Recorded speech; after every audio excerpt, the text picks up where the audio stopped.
Welcome everybody to Forza Horizon 4, and today we're taking a look at the 2018 Mini John Cooper Works Convertible.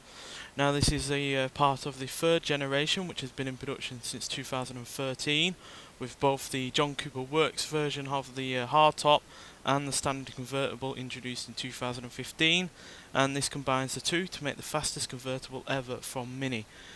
Just to save time, I'm going to refer to this and other John Cooper Works minis as JCW, just to save time.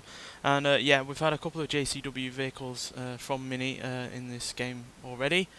We have the 09 version and the GP version from a few years later. I'm going to compare it to the 09 version purely because that's a more standard vehicle, whereas the GP version is a track focus, really rather hardcore Mini with not even any back seats. So yeah, gonna compare it to the 09 JCW, and yeah, this certainly has more power on the go than that JCW, and yeah, it's also a lot more performance focused than that JCW purely because of extra power. But to be honest, some aspects of this car I do not like over that standard JCW from 09. I certainly don't like the front bumper. I think it's way too over designed, and yeah, it just looks a bit like it's sticking out a bit, and yeah, just looks a bit pointless really. The rear tail lights are a bit too large as well, and I'm not really a fan of the United Kingdom flag being in there either. It just seems a bit hokey, and yeah. But outside of that, those two aspects, the interior is pretty damn good. I like the seats. It's looks pretty good in terms of the interior. For once, we don't actually have the speedo in the centre of the console, and that's been replaced by an LED screen now. But to be honest, I've never been a fan of central, speedometers and the like. Seems like a bit of a distraction, to be honest, to have to look to the right of you when driving. But yeah, one big plus this has over the GCW from 2009 is power and engine size. So instead of a 1.6 litre inline 4 that is turbocharged, we now have a 2 litre inline 4 turbocharged engine that produces 228 horsepower and 236 pounds-feet of torque. Now the benefit of not only having a larger engine is not just more power obviously, but it also means that the turbocharger doesn't have to be as big or as boosted in terms of pressure, which means that we have some actual real engine noise and not just turbo noises, which is more common with smaller engines that have turbochargers that are after a lot of power. So that means that this has 20 horsepower more than the 2009 JCW, as well as 44 pounds-feet of torque more as well. So yeah, quite a hefty improvement in terms of power. But unfortunately, because it is a convertible and it is also a newer vehicle than that 2009 JCW, this weighs 364 pounds more than that version at 3,065 pounds. Now I'm sure the hardtop will be lighter because more mainstream convertibles like this are always heavier because you have to put strengthening beams in to keep the whole body rigid.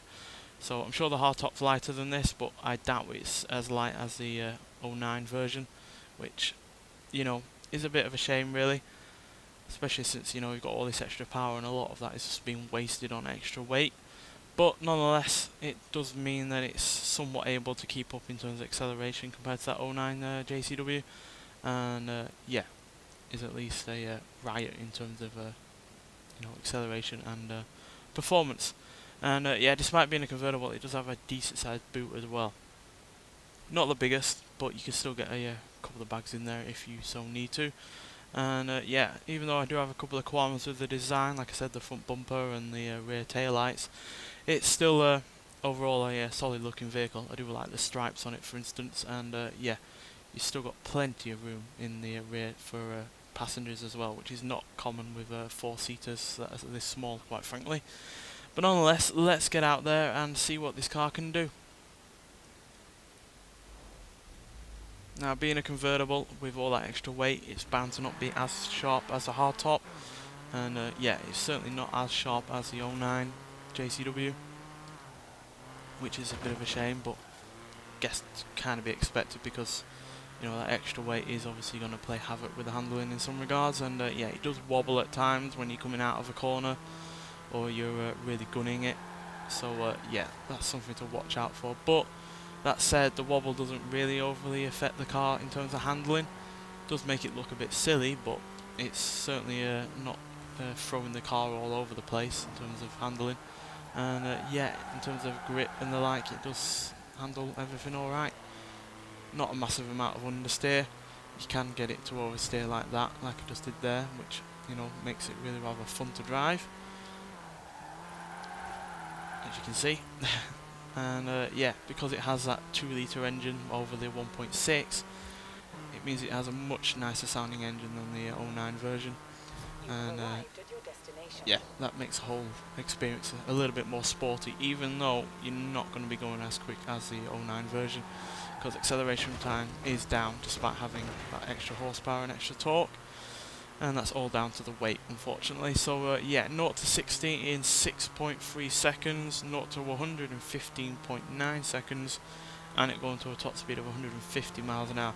Now the top speed is the same between this and the version from 10 years ago, but the acceleration is down, as that 09 version can do 0 to 60 in 5.985 seconds, so that's 0.315 seconds quicker, and 0 to 100 in 14.783 seconds, so that's more than a second quicker to 100, which is a big difference, to be honest, especially since this is, you know, a more modern car with more power, more torque, and you'd expect the time to either be the same or better, but they just haven't given it enough horsepower or torque, or made it as light as they can to overcome the fact that it is a convertible. Now, it would be interesting to see the acceleration times with the hardtop, but I still in somewhat doubt that it will be as quick as the 09 version, purely because it will inevitably be heavier, because yeah, this generation of the Mini is longer, wider, and a bit taller than the previous generation. So yeah, it's a little bit of a shame, but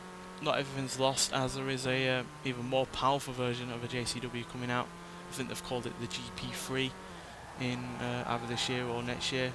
That has a reported 302 horsepower, so yeah, that should solve the acceleration times, but whether or not it's going to handle any better or be any better in terms of weight, we'll have to see. But yeah, I still on the whole, even though I do have reservations like some of the looks and some of the acceleration times, still do generally like this. And yeah, it is good that we do finally have a convertible Mini on the game, because they have been a long-standing part of, you know, car culture, especially in terms of Britain. There's a lot of them out there, and they've sold really rather well. So yeah, it is about time that we've had a convertible version in the game. It's just a shame that it's not, you know, quite as good as other JCW versions that we've had in this game already.